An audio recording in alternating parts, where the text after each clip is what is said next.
It's been 57 years since Ellen Ripley escaped the Nostromo with her life and defeated the vicious alien that killed her crew. Ripley's missed her entire life, and now she learns that the Weyland-Yutani Corporation has colonized LV-426, the planet that her crew visited and discovered the creature. But the company has lost contact with the colony, and they want Ripley to accompany a team of colonial marines to make contact. Ripley goes back to LV-426 and finds herself faced with hundreds, maybe thousands, of aliens. I'm Connor Eyzaguirre. And I'm Austin Johnson. And this is Filmgazm.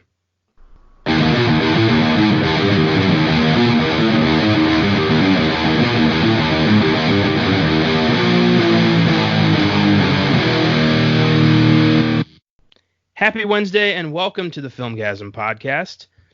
We haven't done too many sequels on the show, but since we are once again bowing to the wisdom of the book of Filmgazm, who the hell knows what we're going to get? The book knows. The book knows. Our first new draw from the book, Aliens. We did Alien back in episode 74, so fairly recently. But in my opinion, while Alien is a horror masterpiece, Aliens is the superior film. But that's just what I think. Ah. And we'll get into that. So tough. It's the ultimate question. Before we get started, I've got one update for you on the Rewind, and it updates an early episode, number 13, The Wolfman. Universal and Blumhouse have started work on a Wolfman reboot, and Ryan Gosling has been cast in the lead role. Reportedly, he'll play an anchorman who gets infected with the curse. They're saying it'll be similar in tone with Nightcrawler. And this sounds fucking awesome.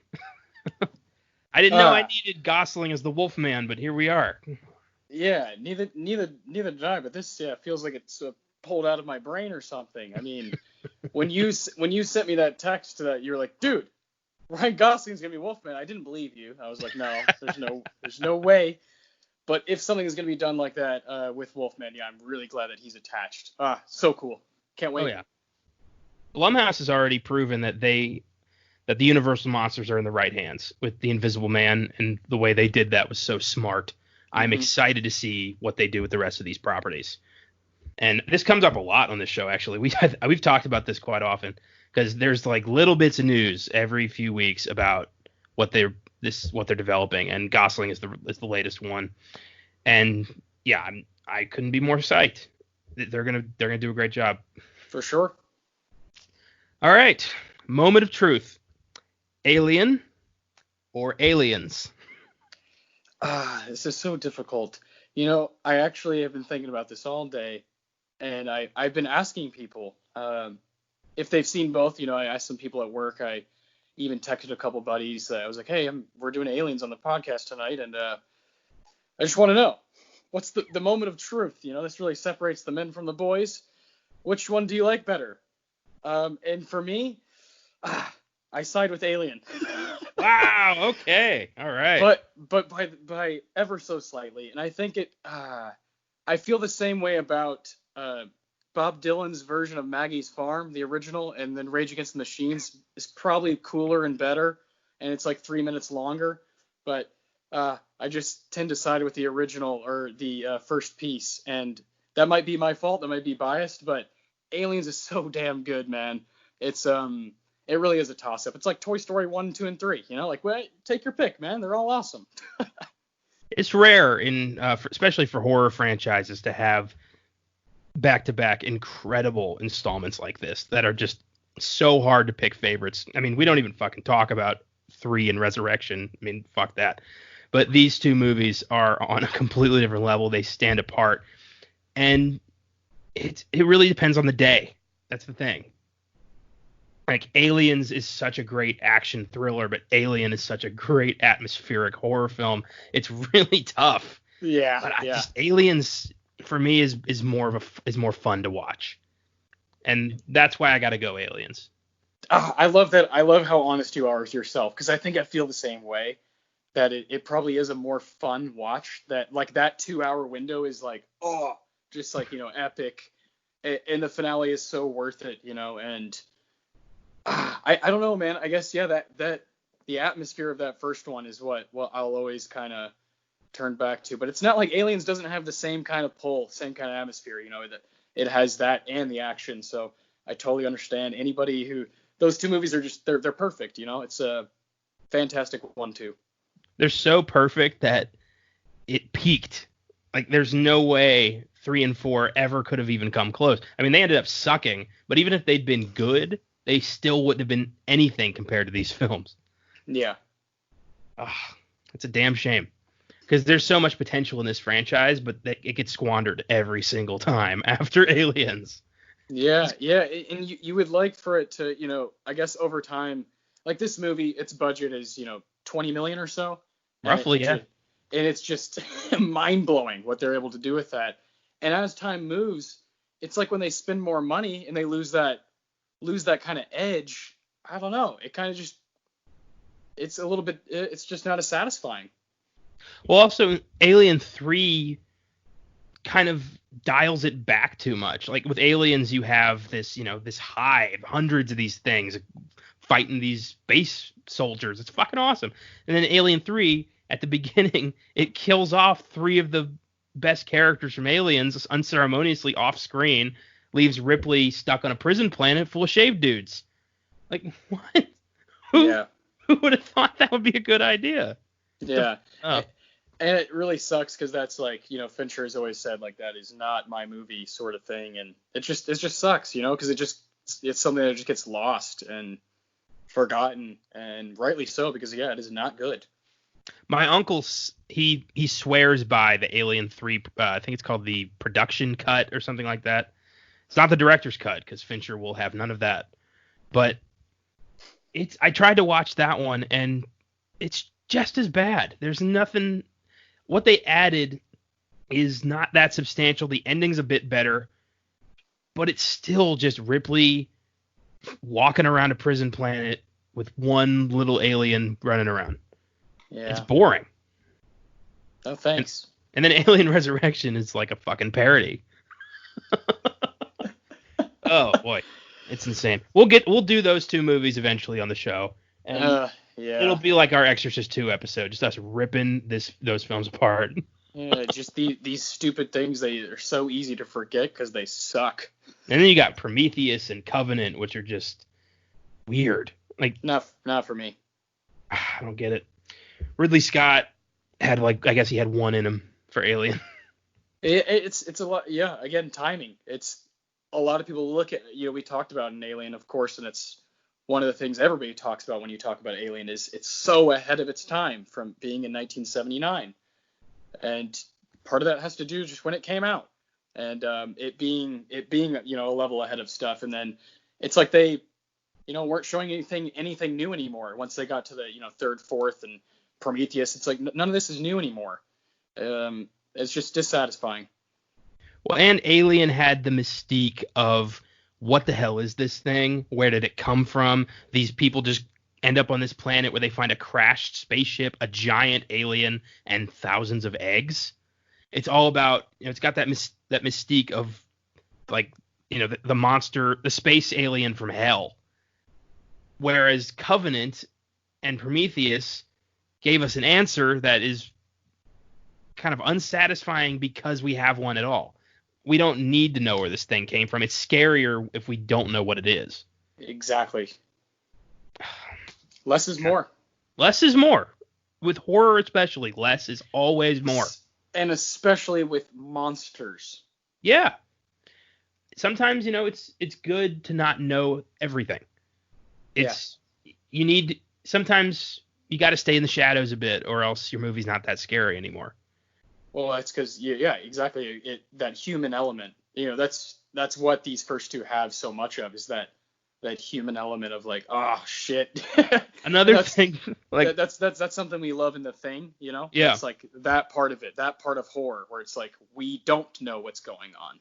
Well, Alien and Aliens and The Thing, even the characters aren't stupid. The characters are grizzled soldiers or grizzled engineers or just people who think things through. Prometheus and Covenant have some of the stupidest characters in movie history.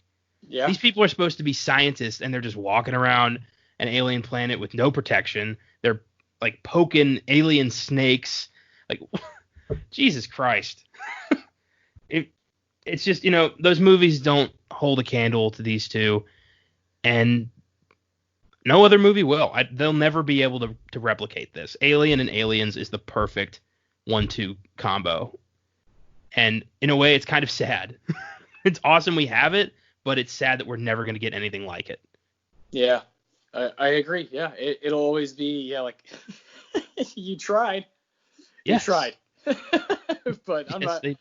But I'm not gonna, give you the same respect as these first two. It's just that they're incredible, untouchable. Yes, indeed. So before we get into it, regrettably, Josh was not able to join us today, but he will be appearing in the future. Who knows when? His choice. And let's get into it. Just wanted to address that. I know we had said at the end of the last episode that he might be here, but yeah, sorry. Aliens was written and directed by Oscar winner James Cameron, one of the most successful filmmakers in history. Nearly every one of his films has been a monumental hit. He won 3 Oscars for Titanic, Best Director, Best Film Editing, and Best Picture. He was also nominated for those same 3 awards for Avatar. Besides those 2 films, he has also directed The Terminator, The Abyss, Terminator 2 Judgment Day, True Lies, and he is set to write and direct 4 sequels to Avatar, God knows why. He sat at the very top of the highest grossing film of all time, the first 2 spots, for years, until Avengers Endgame knocked those off. But this dude's ego has got to be the size of the fucking sun. well, it is. I mean, when you hear him talk, you're like, oh boy. Yeah. I try not to hear him talk. I don't like it. Yeah, it's frustrating, especially after Avatar. He's pretty insufferable. Yeah. But at the same time, the man gave us Aliens and Terminator. It's hard not to love that, Yeah, exactly. Ugh. I haven't seen Titanic in a very long time. Best Picture, like 11 Oscars. I don't know if I agree with that. Yeah, I mean, yeah, it's a good movie. I don't think it's great, but it's good. I think if you were going to do a biopic of the Titanic disaster, I mean, that'd be really cool. I don't see why you got to make up a fake love story. Yeah, that's my main thing. I think it could be great. Like, obviously there's content there. There's real stories there, but yeah, I don't know. Pearl Harbor has the same problem. Like, it's a significant historical event. You don't need to make up a love triangle to keep people's attention. That movie's frustrating, yeah. I've seen half of that movie in high school, and I was like, this is awful. My God. 97. What is Josh Hartnett doing in that? Where the hell did he go? Josh Hartnett was like the guy for 3 years, and then he just disappeared. I don't know. He's been in Penny Dreadful, but yeah, as far as movies, I don't know. Yeah. Ugh, Pearl Harbor. Titanic. 97, I would have given Best Picture personally to As Good as It Gets. Oh, Jackie Brown. But yeah, that's not realistic. Well, if we're talking what was nominated. Yeah, I think I agree with you. I love As Good as It Gets. Good Will Hunting. Yeah, but I really like As Good as It Gets. Yeah. LA Confidential has a shot there too, though. Yeah, Boogie Nights. Weird. Like, the more I think about it, Titanic's kind of the weakest of that bunch. And yet, yeah, I totally agree. I mean, yeah, oh my gosh, I could make a list of probably 20 movies from that year, and it wouldn't be there. No, not like, again, I think it's a good movie, but I just don't think it's great in any way. I don't think it's like that special or unique, Yeah, for sure. I just think, I think that Oscar was bought. I think the box office gross and it being the highest grossing film of all time at the time, I think the Academy couldn't ignore that, because it won every Oscar except the acting awards, which is kind of odd. But I don't know. I don't think it holds up anymore. I think it's kind of sad. It's cheesy now. Yeah, agreed. Especially with what we know Leo is capable of now. Yes. My God. Rick fucking Dalton. I'm never going to be able to watch anything he did before the age of 30, ever again. Well, I'll counter that because I think What's Eating Gilbert Grape is one of his better performances, right? You would agree with that or no? I haven't seen that movie yet. Oh shit. Well, yeah, I think you'd really like that performance. He's swell in that. Obviously, that's a very unique one. He's very young in that. But I Yeah. agree with you. Most of the movies like from his 20s, yeah. Not for me. Nope. But we'll like Titanic is one I'm excited to do on our new show. Because Yeah, and we can talk about that very thing, 1997 and all that. Yeah. can't wait. Stick around this Sunday to check out our new show, Oscar Sunday. We're going to be plugging it this entire episode, so get used to that. Oscar nominee Sigourney Weaver is the only cast member to return from the first film, which makes sense since she is the only survivor, not counting Jonesy the cat. Weaver has been nominated for 3 Oscars, one for 1988's Working Girl, one for 1988's Gorillas in the Mist, and one for 1986's Aliens. She was the first actress to be nominated for an action film, which is pretty awesome. Incredible. Yeah, and yeah, I mean, it makes sense. She's dominant in these movies. Yeah. She's the only one with their shit together this entire time. From the beginning, she's like, don't fucking go there. I know what's there. They're all dead. Deal with it. But no. Money, money, money, money. Fucking Burke. We'll get there. I have a lot to talk about with this film. It's a favorite of mine. I definitely have some things to say about fucking Burke. Oh, motherfucker. I hate Paul Reiser because of this movie. Yeah, well, yeah, but then he really steals your heart in Whiplash from 2014, you know. He was in Whiplash, yeah. So yeah, as the father, he has that moment with his son at the end. So comes full circle, turns it back around. Next, we've got 80s action up-and-comer Michael Biehn as Corporal Hicks, who takes command of the mission and kicks major ass. Biehn is also known for his role as Kyle Reese in The Terminator, the future warrior who impregnates Sarah Connor, and that timeline's such a fucking wackadoodle. We'll get there eventually. He also appeared in The Abyss and Tombstone before burning all his bridges with alcohol and bad decisions. He's popped up in bit stuff ever since, but never really gaining back the stardom he once had. He'll be appearing in Season 2 of The Mandalorian, though, so maybe he's due for an upswing. I've always liked Michael Biehn, but yeah, the dude just destroyed his own career. Just got, went on a bender and never came back. Unfortunate, man. It's just sucks how many people that happened to, especially during this era. Sucks. He did reprise his role of Corporal Hicks in the video game Aliens Colonial Marines, which I heard was a complete shit show, like one of the worst games ever made. They released it unfinished, so like all the AI didn't make sense. There were so many glitches. Just ugh. What the hell? I know, man. Ugh. Next up, we've got Carrie Henn, who plays Newt, the little girl that Ripley saves and befriends. Aliens was Henn's only film role, as she decided not to pursue a career as an actor, and I believe she's now a teacher. A lot like Danny Lloyd in The Shining. The late, great Bill Paxton plays Private Hudson, Joker turned scared shitless. We talked about Paxton at length in last week's Near Dark episode. Suffice it to say, we love the guy, and we're sad he died in 2017 at only 61 years old. And I loved him in Near Dark, but fucking Aliens is my favorite Paxton. Private Hudson is absolutely hilarious in this movie. Wonderful. What an incredible 2-year, this and then Near Dark right after in 87. Just incredible run. And then the year before this, he was in Weird Science. Oh, dude. Yeah, 85. Oh. And the year before that, he was in The Terminator. What a 4-year run. Crazy. Absolutely crazy. Unprecedented 4-year run. Yeah, Bill Paxton is one of the unsung heroes of the 80s. For sure, man. And Private Hudson, I think, is his crowning achievement. Just this dude who's such a gung-ho, hoo-ah Marine. The second he realizes what's really going on, he is immediately like, let's get the fuck out of here. Oh, I love it. Yeah, he is great. So much personality. Oh, yeah. Then we've got Paul Reiser, who plays Weyland-Yutani businessman and sack of shit that wished he was a real boy, Carter Burke.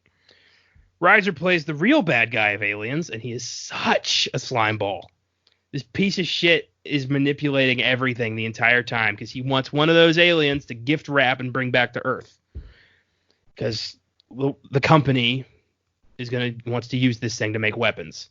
And even after seeing everything that these creatures have done, all the people they've killed, Burke just keeps seeing dollar signs. Yep. But he gets his.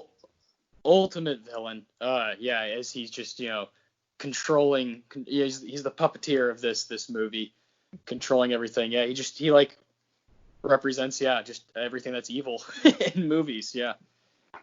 Reiser is also known for his lead role in the sitcom Mad About You that ran for 7 seasons, with an 8th season revival that aired last year that nobody saw. Like, it was on some, I think it was like Spectrum channel or some like super barely known channel that brought back this like beloved sitcom, and nobody watched it. They both look bad. Helen Hunt and Paul Reiser look like shit. Oh boy. Oh man, that's incredible. It's got to be said, man. Helen Hunt has had way too much plastic surgery. She doesn't even look like herself anymore. And Paul Reiser just looks like a human cigarette. Like, it's ridiculous. They both just... I've never even seen this show, but I know for sure I would not like the final season just by the way it looked. Yeah. I'm with you. Finally, we've got Lance Henriksen as Bishop, the only good android in the entire franchise. Fuck you, Ash. Fuck you, David. Walter, we hardly knew ye. And the less said about Call, the better. Henriksen, we also talked at length about in the Near Dark episode. Suffice it to say, we love him too. I just wish Bishop had gotten more screen time. Yeah, that's like one of the only like minor complaints I have about it. But it's not really like it'd be nice to have a little more Bishop because he is great. I love Lance. He's awesome. He's the only android worth a damn in this entire franchise. The only one who ever actually tries to help her. I love it. Aliens has an IMDb score of 8.3, Rotten Tomatoes score of 97%. It was a monster hit, grossing $131 million on a surprisingly low budget of only $18.5 million. It's amazing what Cameron can do with so little. It won 2 Oscars, Best Sound Editing and Best Visual Effects. It was nominated for 5 more, Best Actress for Sigourney Weaver, Best Art Direction, Best Sound Mixing, Best Film Editing, and Best Original Score for James Horner. In many ways, Aliens ruined the franchise because there was no way any subsequent film could top this. Exactly. So let's get into the plot of Aliens. So we open in space, where no one can hear you scream. And after the opening credits, we see a spacecraft drifting through space. It's Ripley's shuttle. She's been drifting for nearly 6 decades. What a mind fuck. But so smart. It's a great way to just establish a new world, and you see it through Ripley's eyes. She's a stranger out of time now. And she's found by, like, sheer dumb luck by a salvage vessel. And they take her to a space facility operated by the Weyland-Yutani Corp. Ripley regains consciousness in a hospital, has a nightmare where she has a alien in her belly. That was freaky. I forgot about that. There's a few scenes in this movie that I forgot about that made me jump. Yes, yeah. Same. I had a blast, man. This is such a good watch. For sure. So Ripley and the cat, Jones, made it. And Ripley meets Weyland-Yutani representative Carter Burke, who talks to her and tells her that she's been adrift for 57 years. And Ripley's obviously distressed. And I would be distressed, especially in the deleted scene that's in the extended director's cut, where she realizes her daughter has died of old age, which explains her relationship with Newt later on in the movie. Yes. I kind of wish they'd kept that. It's a pretty crucial scene. I know, man. Yeah. Crucial for Ripley's development. And I can't imagine that. So Ripley is now upset, and the nurses want to help her. And sometime later, Ripley has a board meeting with the company, Weyland-Yutani, who have started an investigation into what happened with the Nostromo. And the way they see it, Ripley set off the self-destruct and lost them a great deal of money. Oh, this fucking company. Every movie they do this shit. And Ripley's like, well, yeah, but only to kill the alien that ate my crew. And they're like, what? Alien? What? Like, and Ripley tells them the story. We found the company ordered us to land on LV-426. Kane went and investigated. We found a spaceship. Inside the spaceship, we found a bunch of eggs. Something came out of the egg, got onto Kane, and the rest is history. And they're like, well, we colonized LV-426, and we never found anything. There's 70, 80 families on that planet. Nobody's ever reported any alien. They're talking down to her the whole time. We know you're crazy, that kind of shit. Yeah, well, yeah, they're like manipulating. And think about it, 57 years. This would be if 1963 to now. If you just skipped all that, Jesus Christ. Yeah, imagine the trauma you're going through in your head of just, and then these people don't believe you and they're trying to manipulate you to, make you think you're crazy. Yeah. Ah, man. Not even that you had the time jump, but prior to the time jump, you survived the most horrific event of your life, where an alien got into your ship and killed your entire crew. All of your friends are dead. You got away. You wake up. It's 6 decades in the future. Your daughter is dead, and people are grilling you about this. Whew. I'm surprised she didn't pull a punch or throw a punch. And Burke is sitting there the whole time like he's her best friend. Like he's backing her up. And that's just him trying to manipulate her to do the plot, like the plan that he already knows about, go to LV-426. And the more I watch this, the more like I notice about Burke. Yeah. And just how manipulative he is from the beginning. He is pure evil. Well, and how wonderful the performance is from Reiser. Just incredible stuff. Oh, yeah. Perfect. The way he'll, like, later on when Ripley's, like, interrogating him, he'll pull that classic, like, do you know how crazy you sound bullshit? It's, I want to reach for the TV and throttle the guy. So... during the inquiry, Ripley tries to convince these people, this is what happened, and I don't give a shit what you think. I know what happened. But they're like, it's company policy, and we're not going to press criminal charges, but we are going to revoke your flight license and demand that you see a psychiatrist. Ugh. And that's when Ripley finds out, just go to she tells him, just go to the planet and see for yourself. And they're like, we did. It's been colonized for 30 years. It's habitable now.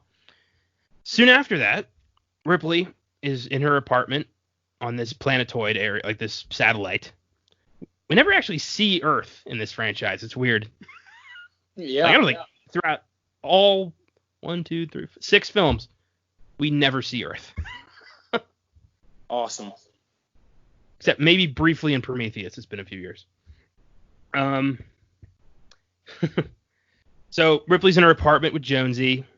She works on the loading dock of this satellite. She's just, trying to make ends meet. Her contract is still active with the company.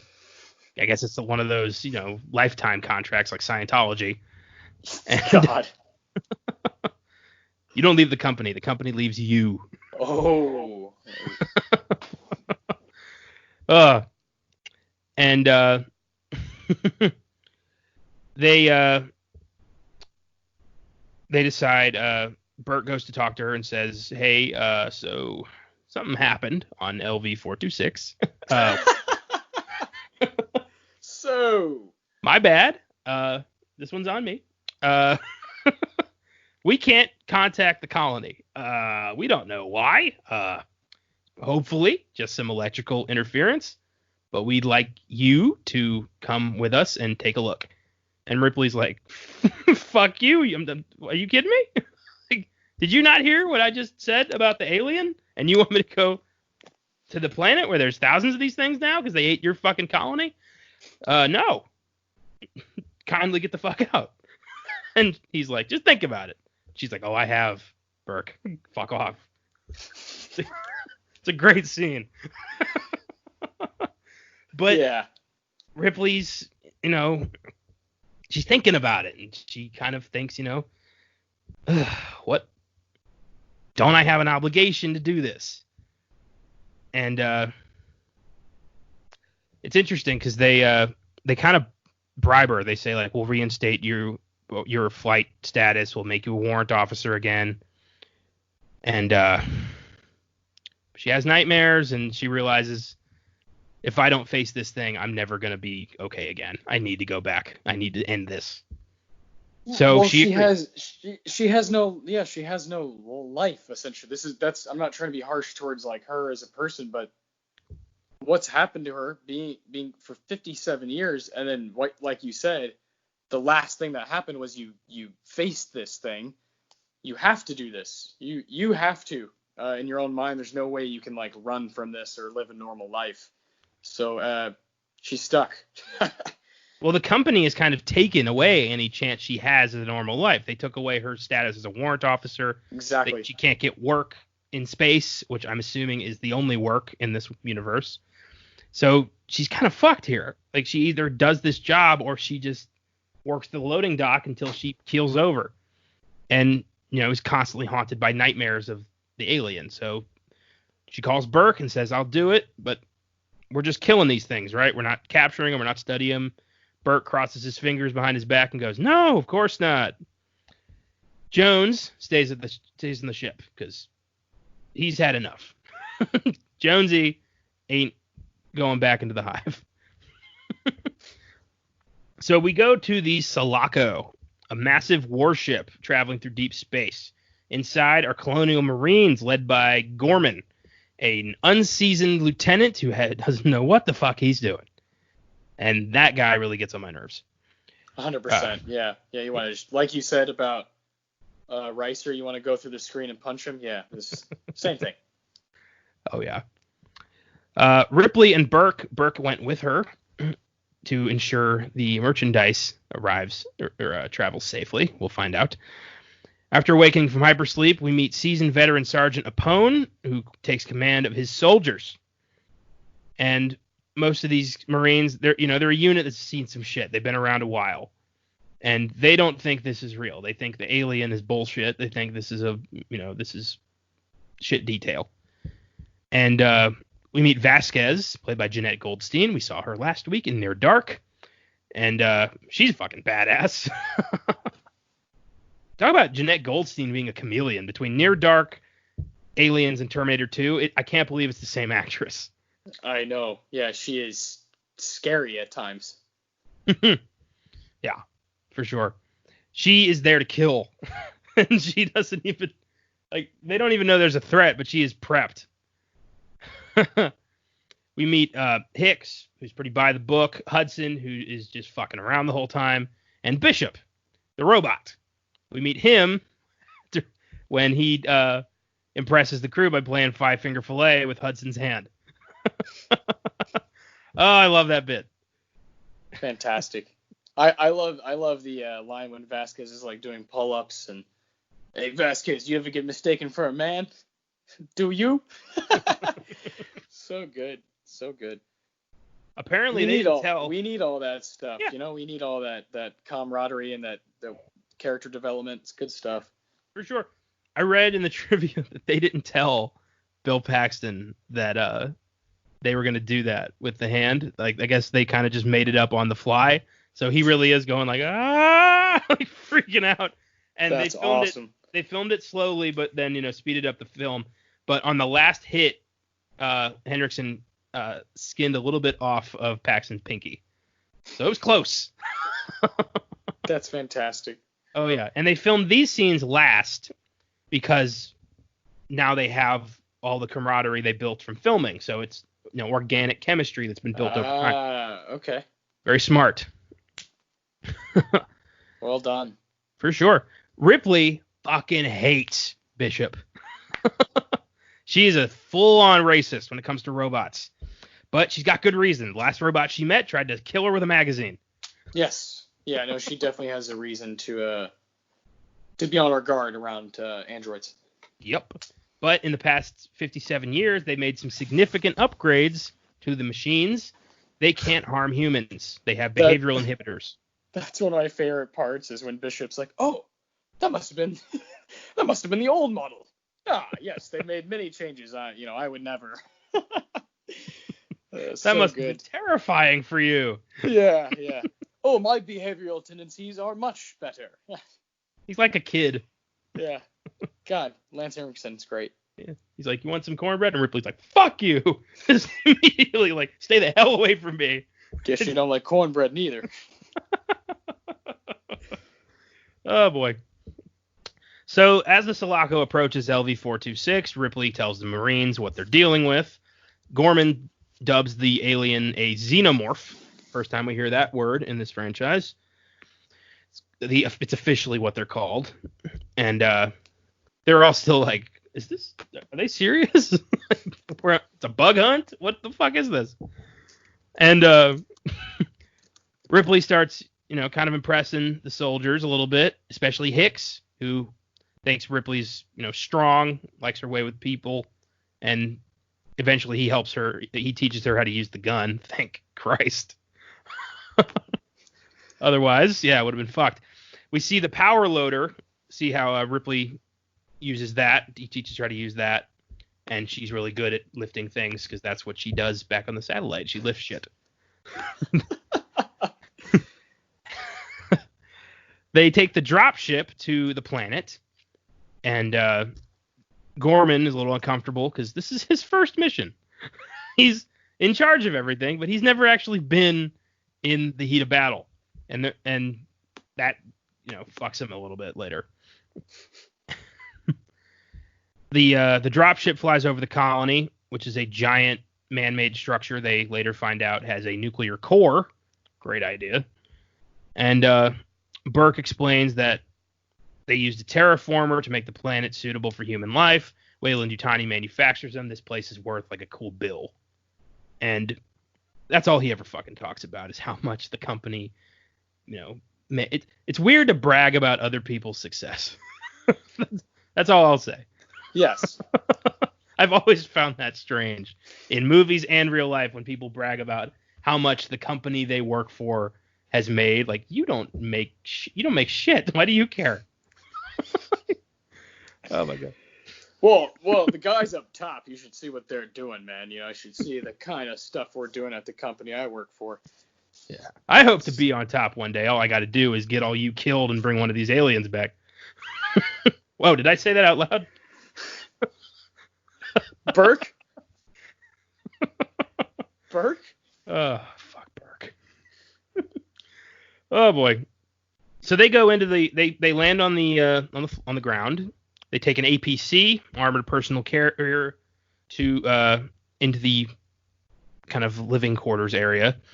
And among these is I don't remember his name, but it's Boggs from Shawshank. Yeah, dude. Yeah. Yeah. I don't remember his name, but he gets a grisly death. Yeah. No fucking kidding. Melted.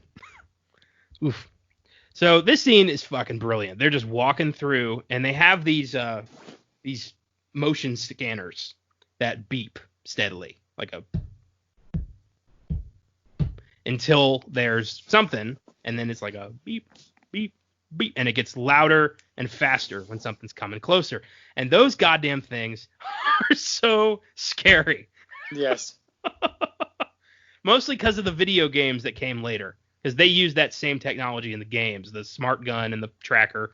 So those would signify trouble ahead. So I associate those memories with this movie, and now it's like all fucked up. And beep, beep, beep. Ugh.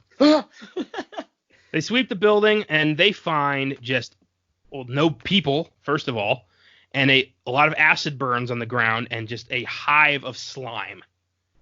And now they're thinking maybe Ripley wasn't full of shit. And in the medical lab, they find face huggers in stasis tubes, like two of them that are still alive. And they find something else. They find a little girl, 11 years old, who survived the assault. She's been hiding in the floor. Ripley succeeds in gaining her trust. They find out later her name's Rebecca, but she calls herself Newt because that was her nickname. She's the only survivor of this entire colony. Her family's dead. And in the extended version, we see Rebecca and her parents at the beginning of the film just kind of hanging around the satellite on their way to the colony. Another thing that I think would have been good for the...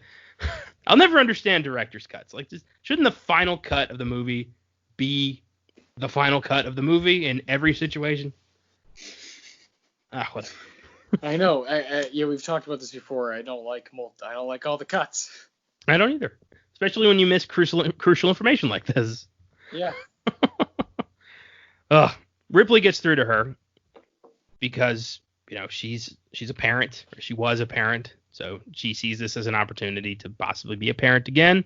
But Alien 3 kind of fucks that right out the window. Yep. And she doesn't say anything beyond her own name at first. Private Hudson is using the homing devices. He tracks the colonists using homing devices that were embedded in their skin. Wonderful company, this. And discovers the whole population seems to be crowded underneath the primary heat exchangers of the facility. So where there's heat, there's people, apparently. They take the APC over there. Apone and his Marines get out. Gorman and Burke remain aboard with Newt and Ripley. And that's where they discover the hive. And Ripley realizes that the Marines are walking next to the nuclear reactor, and if the armor-piercing weapons hit that, the whole place is going to go up like a thermonuclear bomb. So probably shouldn't shoot in here. And Gorman tells them to hand in their high-caliber ammo, but Vasquez reactivates her smart gun, and the team enters the basements, and they find the dead bodies of the colonists cocooned as hosts for the aliens. Most of them have burst. The aliens are out, and they're hungry.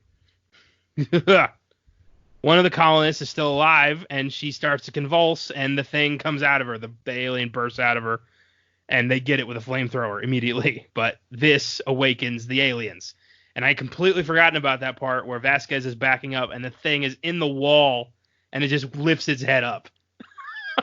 I fell out of my fucking chair. I completely forgot about that. Incredible. That really creeped me out. Incredible. Something that just doesn't cost any money. It's just like, hey, let's do that, Creepy effect of ugh. And then all fucking hell breaks loose. These damn things start ripping into the Marines. The Marines are shooting and blasting. A lot of them get killed. Boggs gets melted after he blasts one apart, and the acid splashes onto his face. Ugh, God. Yeah, then comes in, it's just fireworks. It's so good. And Ripley's giving them like, hey, we got to save them. And Gorman is freaking out. He's panicked. He doesn't know what to do. Ripley takes control of it, drives the APC into the nest to rescue the Marines. Four of them make it back. Ugh. Ugh. Hicks gets one of the aliens with a shotgun right to the fucking head when it tries to get in the door. He goes, eat this. Ah. Goddamn. Classic line. Hudson gets burned by the acid. And Gorman gets knocked unconscious when Ripley drives the APC out of the facility, running an alien down. While she does so, she aimed for that shit. She was like, you motherfucker. Drove right into him. Unbelievable. The escape fucks up the APC, which means they can't drive it anymore.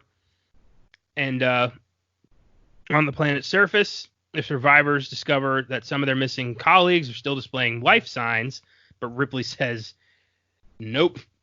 They've been cocooned. They're going to be hosts. They're dead to us. We cannot go get them. They're gone. Vasquez recommends they nerve gas the area, but they're like, we don't even know if that shit will work on these things. And Ripley suggests, well, we better fucking nuke this place from orbit. It's the only way to be sure. And Burke is like, whoa, we have a lot of coin invested in this operation here. And everyone's like, are you fucking kidding me? Did you not see that? And Ripley reminds Burke that with Gorman incapacitated, Hicks is the chief officer of the mission, and he agrees with Ripley, nuke it from orbit. I love when Burke protests. Ripley goes, they can bill me. I love it. She gets it. These things need to die. Ugh. Burke actually says that this species is important and no one has the right to exterminate them. And they're like, Still. what? Are you kidding me? Really? Still has the balls. Yeah. Jesus Christ. Yeah, Ripley's like, this is a military operation now, so what do you think, Hicks? And Hicks is like, we're going to nuke this shit. You kidding me? Yeah. And summons the dropship pilots, but the aliens got into the dropship. And that was unfortunate. They kill the pilot in mid-flight, and the ship just crashes into the ground. And actually, it hits the APC, destroying it with most of the team's weaponry. So now they're fucked. So they are stuck on the surface. They get into the main colony complex where they're like, what the fuck do we do now? And Hudson especially is like, what the hell is this, man? Oh my God, we're going to die, man. Game over, man. Like, just total, he's out. He's gone. Mentally, he's gone. Yeah. And like you said at the beginning, you think this guy would be ready for anything. The most hardened soldier in the world, I mean, you put him on a planet filled with these things, he's going to go full Hudson. Full Hudson, yes. Yep. He's going to go full Hudson. I would go full Hudson. Yeah. Oh, God. I would be proud of it, but it would happen. I would never be any kind of Hudson in the first place. I would be, no, I don't want to go in the first place to anything like this. Yeah, and then if I get there, yeah, I'd be running out of there as fast as I could. Oh, Jesus. This kind of atmosphere horror, action thriller, Alien and Aliens is to me like the scenario I just least likely want to be in, Anything else, like even like, I know this is tough to say, but like I think I might rather be in this situation in Jaws than this, like there's so many of these fuckers. If I had to be in any horror movie, I would 100% choose Jaws because I would just not go in the water. Yeah, you just stay on the land. Yes. I don't know if I'd. The two types of horror films that tend to get me the most are aliens and ghosts. Yeah, especially aliens, man. That's the thing. I don't know which one I'd rather face if I had to. I mean, ghosts, I'd be freaked out by, but aliens, I feel like if I see one of those, I think I'd be way more terrified. The more I think about it, like, you're like, this thing's gonna take me away. Like, I'm out. Like, I'm gonna disappear. With a ghost, I feel like it's just gonna fuck with me for a while and maybe kill me towards the end of the movie. But an alien, I'm out in the first act. Yeah, I'm Boggs. Yeah. I'm Sam Rockwell from Galaxy Quest. I'm the guy who gets killed to prove the situation is serious. Yes. I died in episode 81. Oh, man. So the crew they need to get a plan. They need to somehow get the other dropship that's on the big ship, the Sulaco. And they have limited weapons. They don't have a lot of rifles and flamethrowers. They do have sentry guns. And a rescue team ain't gonna show up for a few weeks. Hudson starts panicking again, yelling the aliens are gonna get in there. Ripley's like, hey, shut the fuck up. And points out, Newt made it for a long time with no weapons, no training. They barricade the area, and Hicks and Ripley start, bonding a little. Hicks gives her a locator to wear on her wrist, and Ripley gives that to Newt. He tells, this will keep you safe, that kind of thing. And Bishop is doing some research on the aliens, realizes their acid blood is neutralized after exposure to air. So once these things die, the acid can't hurt them anymore, except for that, except for the bullet going in. That's going to cause some splash.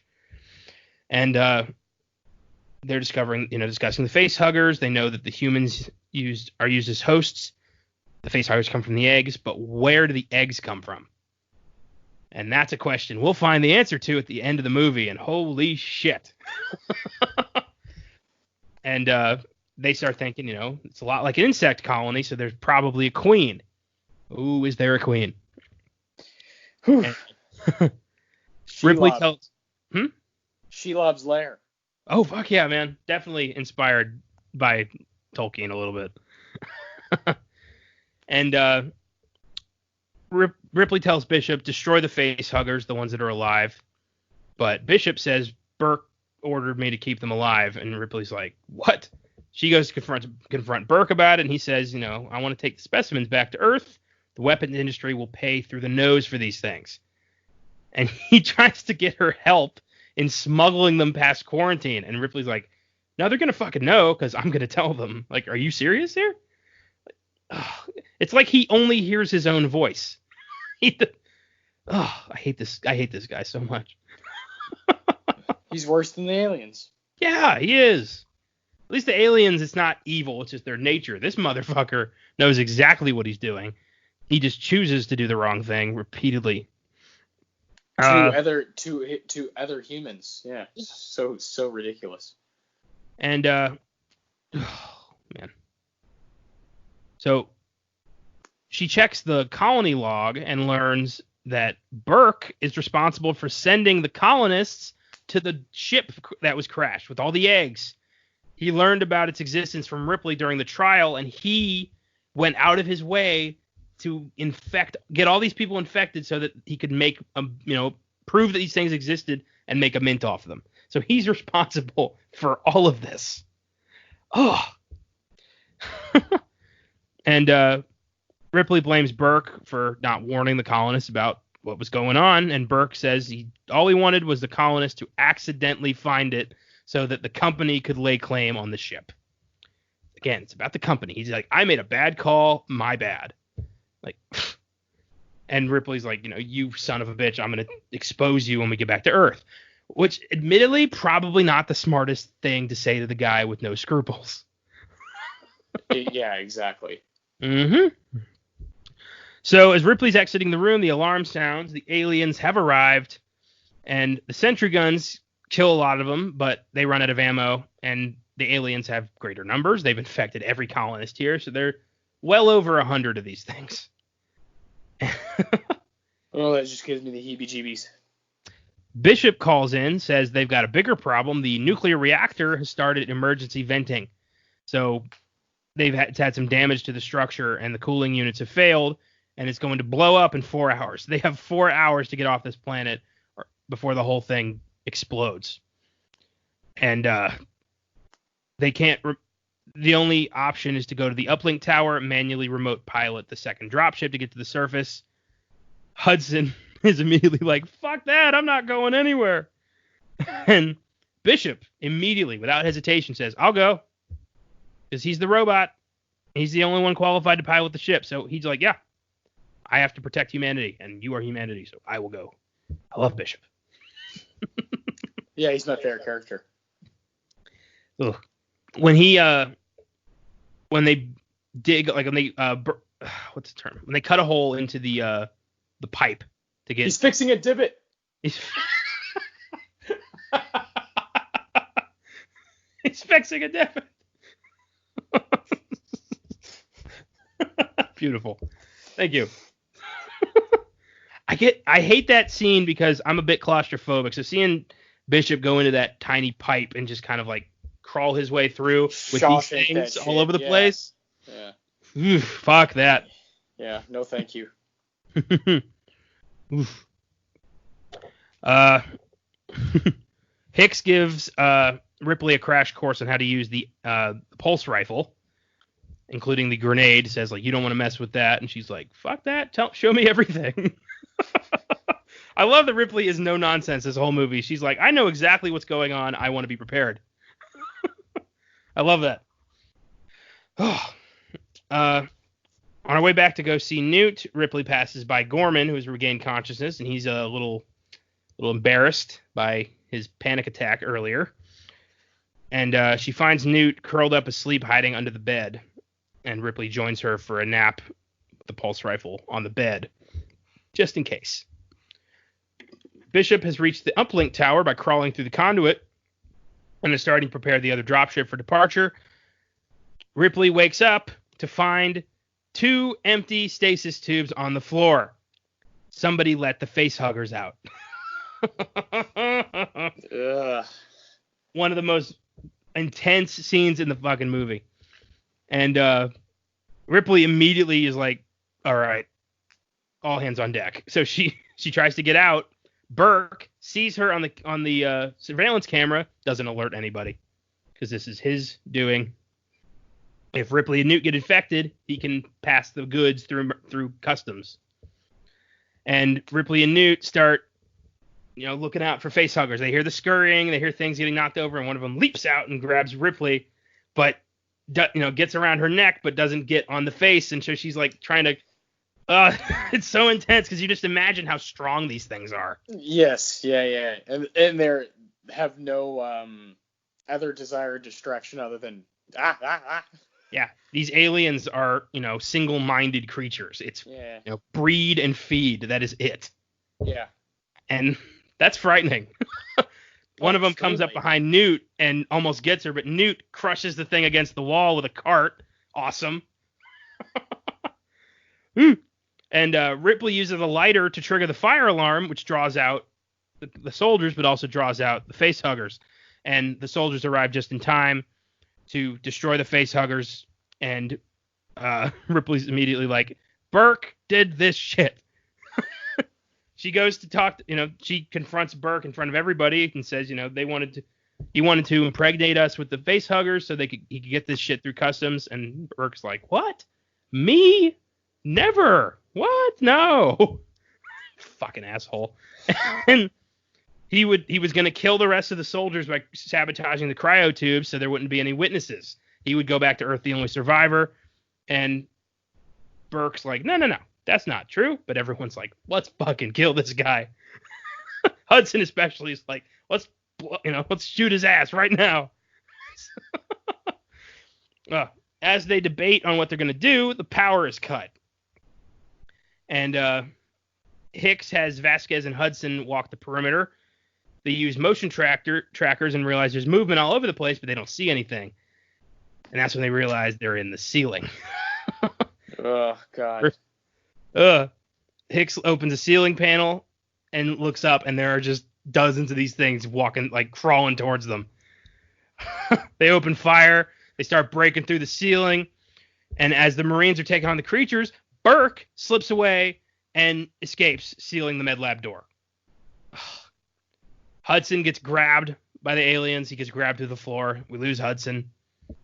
And Burke runs into an alien, gets killed. Yep. Karma, Just bitch. like, yeah, exactly. Yeah, it's like, the thing you're trying to get, yep, it's gonna get you. Careful what you wish for, punk. So Newt finds an alternate escape through the air ducts. Bishop reports that the ship's on its way. Inside the vent, Vasquez fires all her grenades, and her pulse rifle draws her handgun, gets killed by an alien coming through the vertical duct. She does not go down without a fight, though. She takes that thing with her. Gorman comes to help her, and he and Vasquez trigger a grenade, and they destroy a bunch of aliens around them. It's a noble death for that wimpy son of a bitch. The explosion causes Newt to fall through a vent shaft that leads to the bottom of the facility. Ripley and Hicks, now the only survivors, take the stairs. They follow the tracker signal. They find Newt in a sewer, but Newt gets snatched by an alien out of the water. That was crazy. Ripley screams and, she's, no, oh my God. But she's determined that Newt's alive because, well, she has that tracker, but also she's got a feeling. She knows that the aliens are going to prep her for a face hugger. So she doesn't have a lot of time to save her, but she's going to try, damn it. Ripley and Hicks rush into an elevator to go up, and an alien jumps in before the doors close. Hicks shoots the thing, but is wounded by the blood, eats through his body armor. Ripley drags Hicks through the complex doors. They meet up on the surface with Bishop, who is piloted the ship with remote. Ripley refuses to leave the planet, and demands Bishop take her back to the processor area to rescue Newt. Bishop complies reluctantly, but he does comply. flies the dropship into the atmosphere processor, which is about to overload, lands on a platform. Ripley arms herself with pulse rifle, flamethrower, grenades, flares. Yeah. She's going to war. The works. Bishop says the explosion will happen in 19 minutes, leaving a cloud of vapor the size of Nebraska. Jesus Christ. She says goodbye to Hicks, and Hicks tells her his first name is Dwayne. That's right. Trust. Ripley says her name's Ellen. They would have made some badass kids had the Alien 3 not happened. Yeah. And she tells Bishop, don't leave. And he says, we're not going anywhere. So Ripley takes the elevator down, gets down into the hive to get Newt.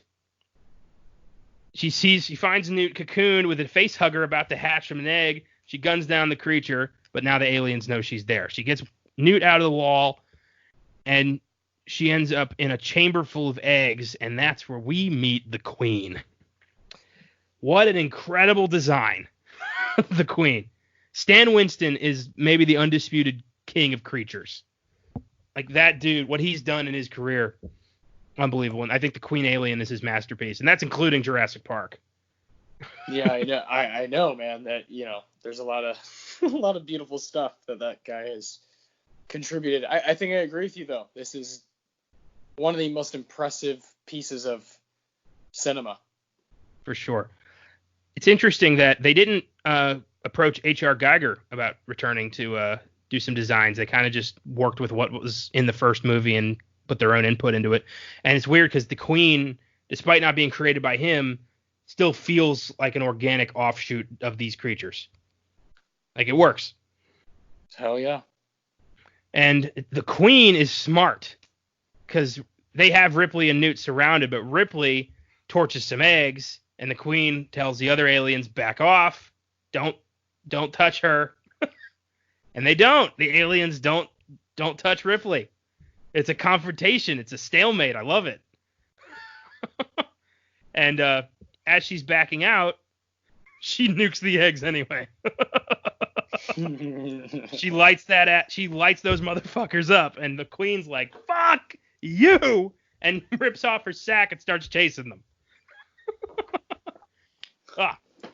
Ripley throws her grenade belt into the tunnel, blows it up, gets up to the top of the platform and finds that Bishop is gone. And she's immediately like, you robot son of a bitch! Immediately turns on the like, I knew you were gonna betray me, you fucker. And then the alien Queen comes up in an elevator. I love that. It's just like, I just picture the Queen like standing in an elevator listening to like, some Michael McDonald or some shit. Just like, I don't know. Just makes me laugh. Yeah. Oh yeah. And then like right when the elevator opens, all right, go time. Yeah. It's on, bitch, and just jumps out. Earbuds go into the pockets. Let's go. Oh boy. And the Queen emerges. Ripley tells Newt, close your eyes. Like they're gonna jump rather than let the Queen take them out. But then the dropship shows up, and Ripley and Newt are able to get on safely. And the dropship carrying Ripley, Newt, Bishop, and Hicks gets away just as the processing facility explodes in a giant thermonuclear explosion. Back on the Sulaco, Bishop says he had to sedate Hicks, but he's going to be fine. He explains, I had to take off. The platform is getting unstable. I'm sorry you thought that we had left. He reminds me of the dog from Up. I left the platform because I love you. Just he's got the same I don't know, the same innocence. I definitely understand that. Yeah. And Ripley's like, you know what? You're not bad for a robot. And then Bishop gets fucked up by the Queen, who stowed away on the ship. So sad. Bishop gets ripped in half, and the Queen starts, he's like, I remember you. It's personal at this point. And Ripley attracts the Queen's attention. Newt runs, dives under the flooring, and Ripley runs and closes a door behind her. The Queen starts ripping up the flooring to get to Newt. Suddenly, The door opens. Ripley appears inside the power loader forklift thing, like an exoskeleton. She walks towards the Queen and says the immortal movie line, "Get away from her, you bitch." And that is the moment, I think, where Ripley became one of the most important characters in sci-fi history. Agreed. Holy shit, is this awesome. And she takes this fucker down in a fist fight. It's awesome. It's amazing. Just when you think this movie couldn't get any better, we have a fucking exoskeleton fist fight with the Queen. Yeah, it's incredible. Yep. And that line is so immortal and so cool for a like a mom type character to say. It's awesome. Absolutely. And she manages to knock the Queen into the airlock, but the Queen drags her down with her. Ripley holds on and activates the airlock. The Queen gets blasted out into space. And Bishop saves Newt. It's pretty awesome. Bishop's still alive. He's halved, but he's alive. And good android. Damn straight, the best android. Now we're talking about him like he's a dog. Well, we kind of, made the up comparison, yeah. Oh, boy. Ripley closes the airlock. Everybody's all right, except for Bishop, but they can rebuild him another half. And Newt calls her mommy. Pretty significant there. And the film ends as Ripley and Newt Hicks and the top half of Bishop prepare for hypersleep as they journey back to Earth.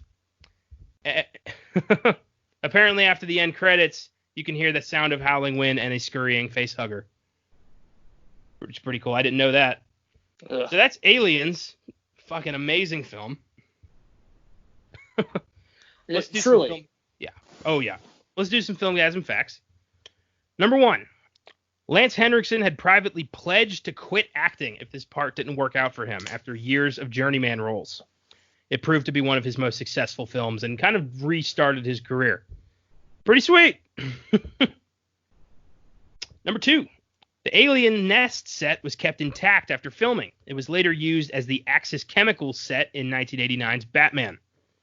When the Batman crew first entered the set, they found most of the alien nest still intact, which is pretty sweet. Hell yeah, incredible. Number 3. To bring the alien queen to life would take anything between 14 and 16 operators, since the head, neck, body, legs, face, lips, jaws, and tongue all had to move independently. Stan Winston constructed a mold from fiberglass and foam, which was subsequently dressed with black garbage bags and moved by 2 puppeteers inside in order to shoot a test video as proof that such a large creature would be feasible. The fully built animatronic creature was so convincing that Steven Spielberg later enlisted Winston to construct the full animatronic T-Rex for Jurassic Park. That is incredible. That is a feat of human engineering that he was able to do this, and it still looks amazing today. Yes. Unbelievable. I'll always brag about how much cooler this looks than any computer. It's just fucking awesome. Stan Winston was adamant in using puppetry and animation, and the work speaks for itself. My 100%. God. Number 4. This is pretty interesting. I remember this. In 2015, it was rumored that Sigourney Weaver would return as Ripley for the first time in 20 years since Alien Resurrection. This new 5th film would ignore Alien 3 and Resurrection as if they never happened, like it was a dream, or it would be set in an alternate timeline. Neil Blomkamp was attached as director, with Ridley Scott producing. However, in 2017, Blomkamp stated that the project was unofficially dead because the studio had preferred to complete Scott's Alien prequel trilogy, which began with Prometheus in 2012. Scott later added that Blomkamp's project had never been more than some ideas and artwork without a completed script. That's a bummer, because I remember that when they announced Blomkamp was going to do an Alien movie, and it was going to be really cool. Michael Biehn was going to come back, was going to ignore 3 and 4 and just be a direct sequel to Aliens. And then Ridley Scott said, no, I want to do Covenant, and it all disappeared. That sucks. Basically, since Neil Blomkamp disappeared with it. He hasn't done anything since Chappie. Yeah, exactly, which, not for me. Yeah, that's a That's a weird film. Chappie. Ugh, fuck it. I hate those two. I don't know why they were such a big part of that movie. Oh boy. Still love District 9 though. So. Yeah, District 9's tight. It is. A shame that he never did more because he had some cool chops, and I think his Alien would have been very interesting. Well, I give Aliens a solid 10. It's a masterpiece. One of the best sci-fi films ever made, one of the best horror films ever made, and one of the best action films ever made. Yeah, man, I give it a solid 9. It's, one awesome 80s movie. I sometimes question if maybe I should have put it in my top 10 80s list. It's always something I think about. It's awesome. It's got great performances, obviously, and I just love what it does with the budget, how scary and intense it is the entire time. So it's a classic. Indeed. I love so many 80s movies that I just, I can't have them all in the top 10. It's a shame, but yeah, that's the way it goes. Yeah, this was a hard one. I don't think it was in my top 10 of the 80s. I'm pretty sure it wasn't. I don't think it was either, yeah. But it is an amazing film, and that I can't dispute that. So, we've decided to retire This Week in Film and move it to our new podcast, Oscar Sunday, which will be premiering this Sunday, June 7th, with Pulp Fiction as the debut film. Don't miss it. In place of that segment, we're premiering a new segment, which we call The Spotlight. Here we'll discuss some of the films we've been watching outside of the podcast and just shoot the shit for a while to finish these out. So let's begin. What have you been watching lately? I actually, this is tough because lately, with what's been going on with all the protests happening around our country and the COVID still happening, it's been a lot. I feel like my attention's been in the news or social media a little too much, or I'm reading too much. But I have found some a little bit of personal peace for just a minute, a distraction from rewatching the show Shameless. William H. Macy's one of my favorite performers of all time, and my girlfriend, Brown, and we've watched it before, and we wanted to watch it again, and that's been really good. And then I just watched Contempt last night, Jean-Luc Godard. Awesome movie. Really excited. I'll write a review for that and have that out for Filmgazm. What have you been watching? Well, if you listened to last week's Near Dark, or maybe it was What We Do in the Shadows, recent episode, I had talked about I had started watching some Spike Lee movies. Yes. Please tell. Yesterday, I watched Do the Right Thing for the first time. And I was shocked at how similar it was to what's going on right now. Yeah. It's a phenomenal movie. It definitely has, it has some parallels to our current situation. I recommend checking it out just so you can kind of put it in perspective a little bit. And I was surprised at Spike Lee's performance. I thought he did a great job. Danny Aiello was fantastic. John Turturro was such an asshole. Giancarlo Esposito. Giancarlo, it took me a while before I realized that was him. I couldn't believe it. Yeah, he's incredible in that. I got a little bit tired of Public Enemy's Fight the Power. I mean, understandably. It's a cool song, but I do wish that he had another tape. Especially since Public Enemy has so many awesome songs. Yeah, they do. He's really hammering it home. Yeah. One thing that I noticed that I'm hesitant to say is, what did I say? I think I said it in my review. It was one second. Yeah. Take all the time. Take all the time you need to talk about Do the Right Thing. It's one of the most important American movies. Yeah. I said that I think that there are characters on both sides of the line that could have handled things better. Yeah. I think that I understand the frustration of the black community towards the pizza parlor, but I also understand the pizza parlor wanting to just kind of be its own thing and not have to, lean to the masses. I get it. you want to maintain your own property, and that's your property, and what you say goes on those lines. I understand that, but they were really racist assholes, and they did not. I mean, they kind of got what they deserved. So yeah. It was an interesting film because I found myself sympathizing for a few characters, some of which I didn't think I'd be sympathizing for. So that's the point. That's like, I love that you are honest about that, because I think people would sometimes watch that movie, and I think the easy thing to do would be just kind of be like, yeah, it's awesome, but for you to honestly say that you feel for multiple characters is such a real and human reaction to that movie, which is ultimately what it's trying to do, because so many things that happen in life are very gray, and it isn't black and white. It isn't that easy. It isn't that simple. Like you're saying, they kind of got what they deserved, but it's so hard because you want to feel for people, but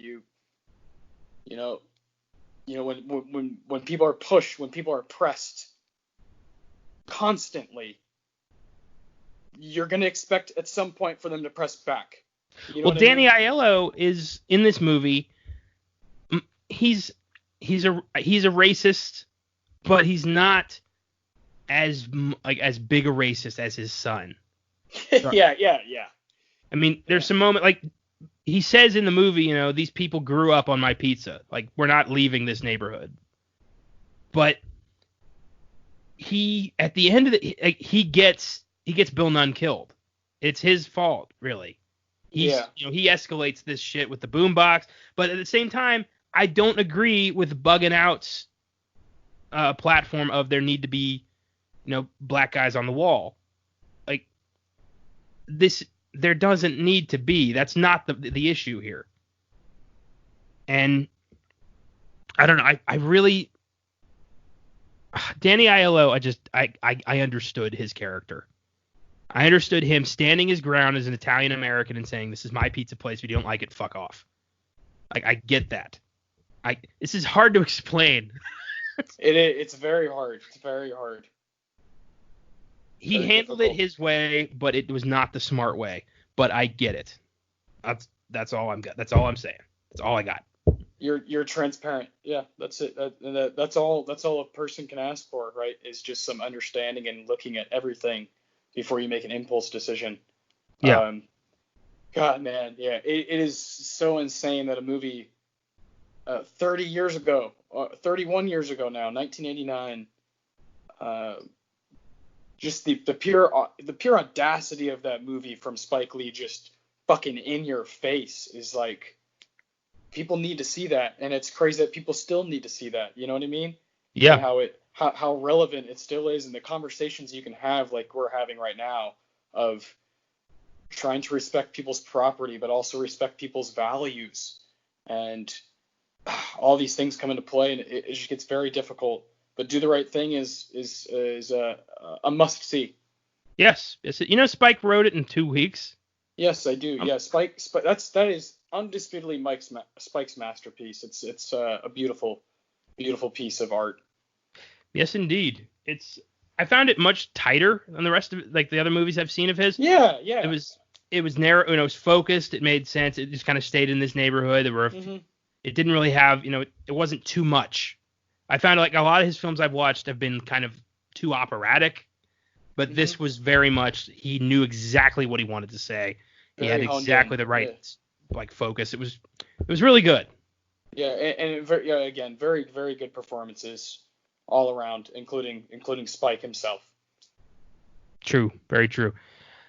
Do you find it, this is just kind of a segue, do you find it pretentious when a filmmaker writes, directs, and stars in their film? Not at all. Why not? Because a lot of my favorite filmmakers do it. Fair enough. if maybe I would think differently if I didn't see like Reservoir Dogs at like 13 and be like, well, I like that character. And so on. Not so much in Pulp Fiction, but definitely in Reservoir Dogs. I think he's pretty funny, talking about Madonna. then I like it. I like Spike. I like when Spike does it. So yeah, I think I enjoy it, but I also really enjoy someone like Paul Thomas Anderson who wouldn't dare, Mhm. who wouldn't dare go that side of the camera. He knows that's the other side. The behind the camera is what he's all about. So I respect both sides. What about you? I don't like it. I find it pretentious. I think that for a filmmaker to be, I've written my masterpiece and I'm going to direct this, and no actor is good enough to star in this. It must be me. I must do this.